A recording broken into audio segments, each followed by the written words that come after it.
Seguimos transmitiendo desde el piso 20 en el edificio JB. Continuamos aquí con la entrevista con nuestro doctor Julián Durazo. Creo que esta entrevista va a dar mucho de qué hablar, va a dar muchos muy buenos resultados para el periodismo. Doctor, yo tengo una pregunta. Nuestro presidente de la República ha mencionado desde que empezó su campaña que gracias a las benditas redes sociales, aquí el futuro, ¿cómo ve usted el futuro de la relación entre los medios de comunicación y el gobierno?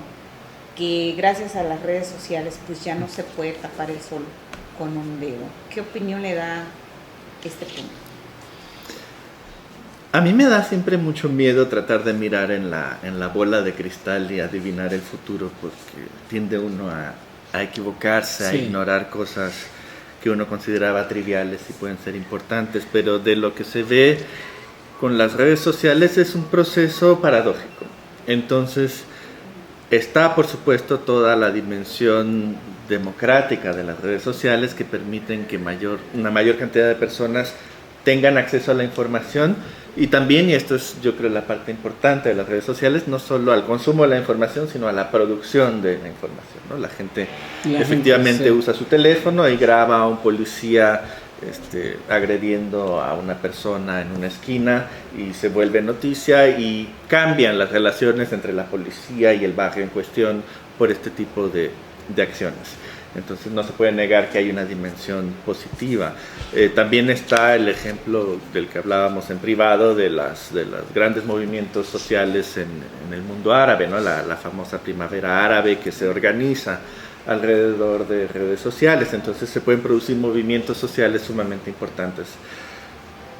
Pero dicho esto, yo también haría la salvedad importante de que estos movimientos tienden a ser únicos, en un lenguaje muy mexicano, llamarada de petate, ¿no? Tienen su momento y después se extinguen sin gran profundidad. Yo lo que veo, sobre todo en redes sociales, es un proceso de reproducción de material informativo. Muchas veces viene de los medios clásicos, de los periódicos, de la televisión, de portales establecidos, y se reproduce, se recicla y en muchísimos casos se plagia. Entonces hay una gran cantidad de material, pero en realidad hay relativamente poco trabajo informativo que se hace. Y un segundo elemento que me preocupa es que hay dinámicas en las redes sociales de hostigamiento, de agresión, que agravan los problemas que discutíamos antes de inseguridad del trabajo periodístico, porque penetran hasta en los aspectos más íntimos de la vida de las personas, y entonces tienen también un efecto negativo importante. Yo no sé todavía cuál de los dos va a ser el que determine, posiblemente sea una combinación de ambos, pero definitivamente no es un fenómeno que se vaya a terminar, pero cómo definirlo yo no me atrevería a hacerlo todavía. Yo le quería preguntar sobre la diferencia en periodismo entre reportero, periodista, analista, articulista y columnista. ¿Qué opinión le merece eso? ¿Usted eso no lo estudió, no hizo la investigación de Bahía, Veracruz, Puebla y Oaxaca en cuanto a eso? No, ese no es un tema que yo haya abordado, pero le agradezco que me lo sugiera.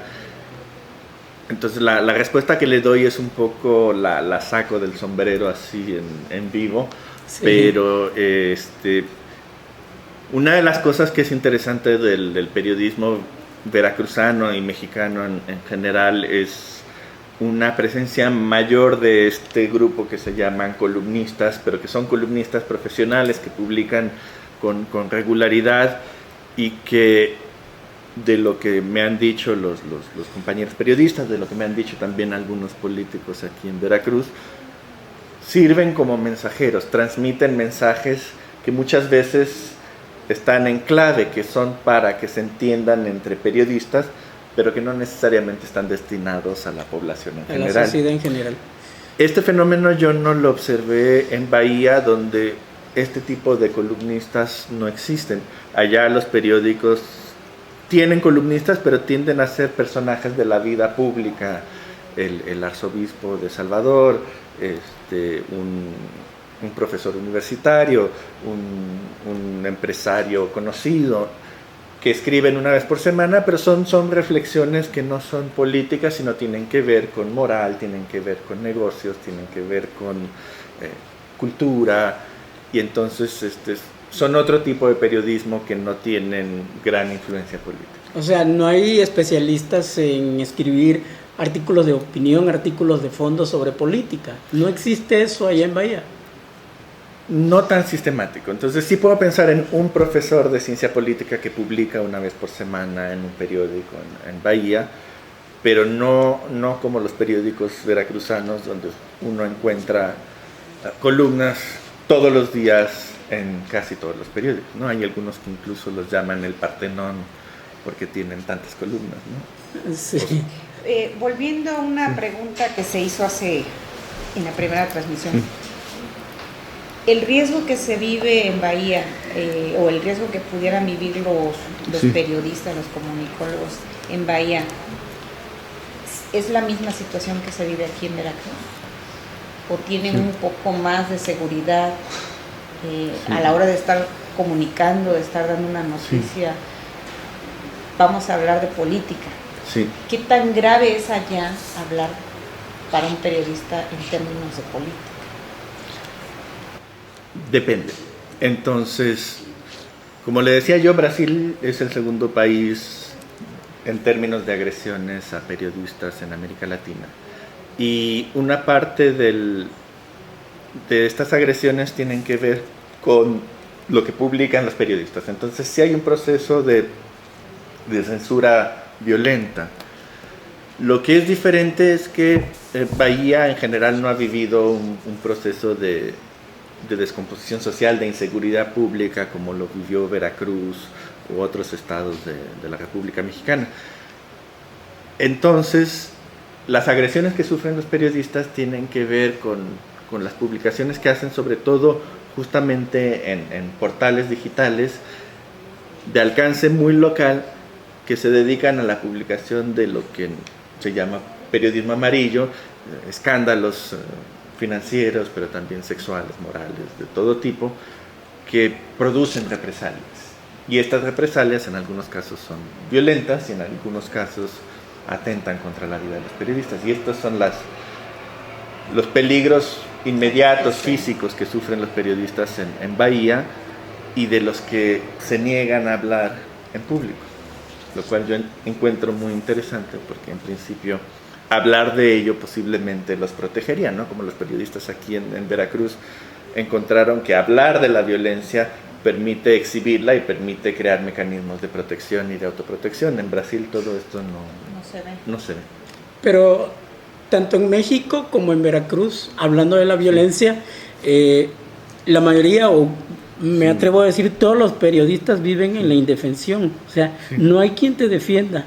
No te defienden ni el Poder Judicial, no te defiende ni la Fiscalía, no te defiende ni la policía, nadie te defiende. El reportero, lo que trabaja, lo que investiga, lo que publica, tiene que fijarse bien qué va a poner, y tiene que tener, ahora sí, como decía un maestro que tuve, tiene que tener los pelos de la burra en la mano, y todavía así, teniendo los pelos de la burra en la mano, es cuando más sufren.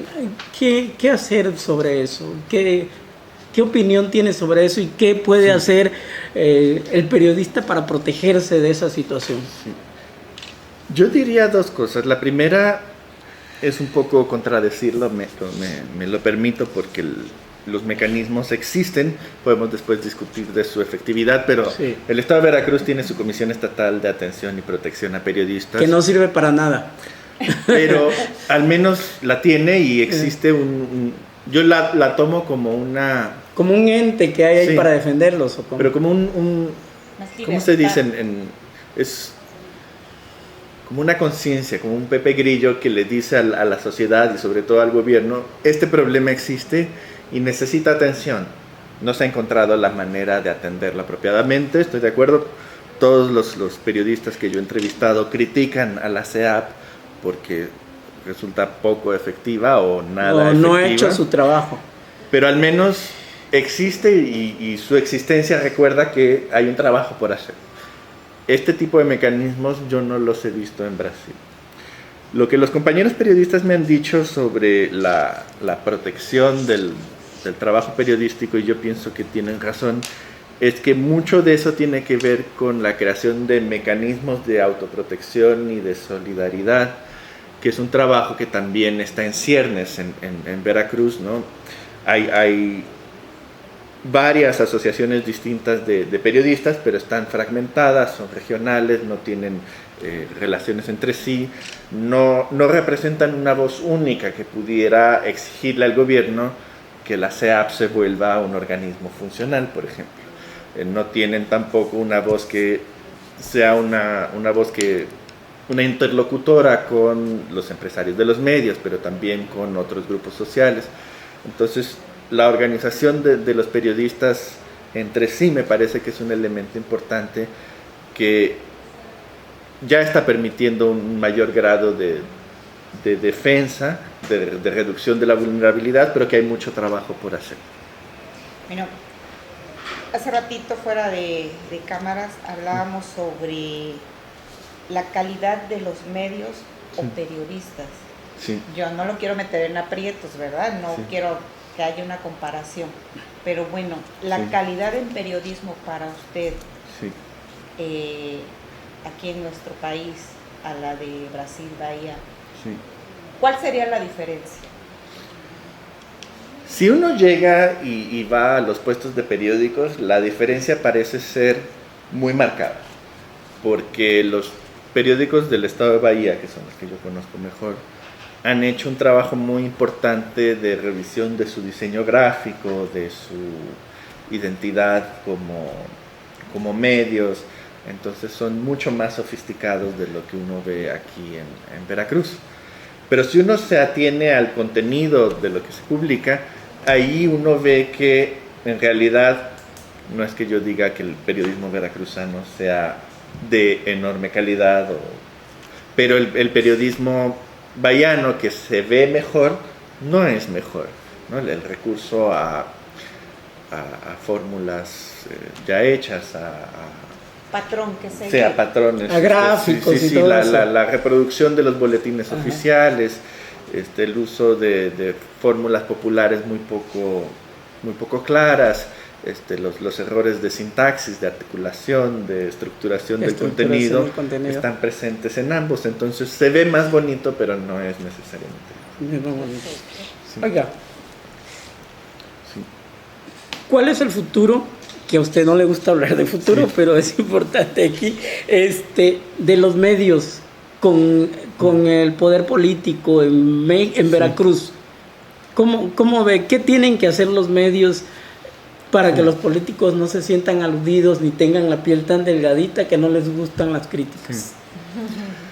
Yo creo que nunca vamos a lograr cambiar el problema epidérmico de los políticos, ¿no? Siempre van a reaccionar a lo que está escrito, y bueno, esa es una parte de la característica democrática de los medios que obliga a los políticos a reaccionar.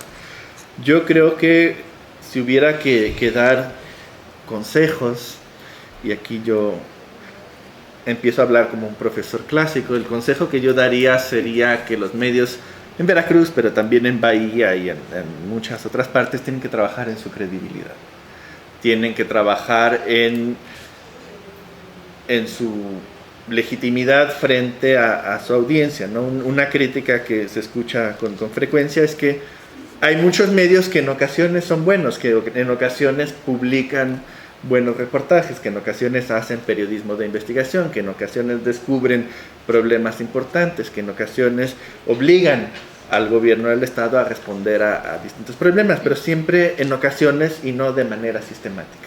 Entonces, que a veces sí sale un buen reportaje, pero que en general es un periódico chayotero, o que en general hay puntos interesantes, pero también la línea editorial es muy alineada al gobierno.